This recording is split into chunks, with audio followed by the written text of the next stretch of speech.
Hello, welcome back to a Lost Rides of NI in Ireland. In today's episode, we're going to be looking at Ireland's largest travelling roller coaster and a former attraction of Thunderland, William Byrd's Shockwave. During the second half of the 20th century, German coaster builder Anton Schwarzkopf had begun building large travelling coasters for German showmen. After the success of a few models such as the Wildcat, in 1978 Schwarzkopf built his first ever coaster which featured an inversion that would travel. After building the first coaster with a vertical loop for Six Flags Magic Mountain, multiple German showmen wanted to have a travelling version. So in 1978, Schwarzkopf introduced the Looping Star. The first Looping Star was sold to German showman Oscar Bruch. The coaster was a massive success for Bruch. From 1978 until Schwarzkopf's bankruptcy in the late 80s, 8 Looping Stars were produced. Some were sold to showmen in Germany and others were sold to parks. The one that would later come to Ireland was built back in 1979 for Fries Park Kilkhorst. Sorry if I butchered that name. A German amusement park. It would operate there until 1984. Southport Pleasureland then purchased the coaster and it would operate for 2 years from 1985 to 1987. After that, the coaster would be sold to France and operate at the amusement park OK Coral. It would operate there until 1991. Up next, the coaster would be sold to Parque de Atracciones de Madrid in Spain. It operated there from 1992 to 1998.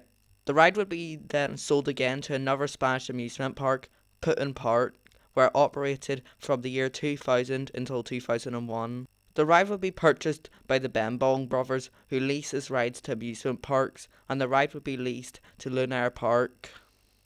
It would operate there from 2002 to 2007. Finally, in mid-2007, the coaster was sold to Irish showman William Byrd. William Byrd in previous years had shown no fear of buying large-scale attractions and roller coasters, such as log flumes and even the original ZL42 from Barry's Amusements. This would be the largest ride he would ever purchase. The ride would make its Irish debut on the 26th of December 2007 at Thunderland RDS in Dublin.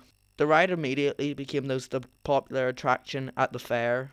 Due to the large scale of the ride, it only went to Ireland's largest fun fairs, such as Thunderland. For summer 2008, the ride would be placed in Tramore Amusement Park, which wasn't really a surprise due to the cost of travelling coasters around.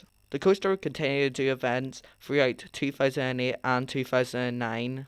Unfortunately, in 2009, Shockwave would make its last appearance at Tramore Amusement Park. Now you might be wondering why the coaster didn't last long. Well, it's a very simple answer.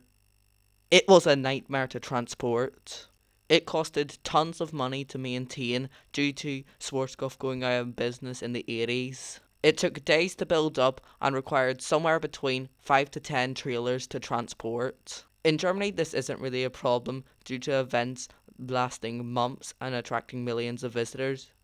But in the UK and Ireland, events only last a few weeks and they're also quite close together, which doesn't really give owners enough time to take down their attractions. This is really what led to the death of most large-scale travelling coasters in Ireland. This was why the ride spent a lot of its time in Tramore.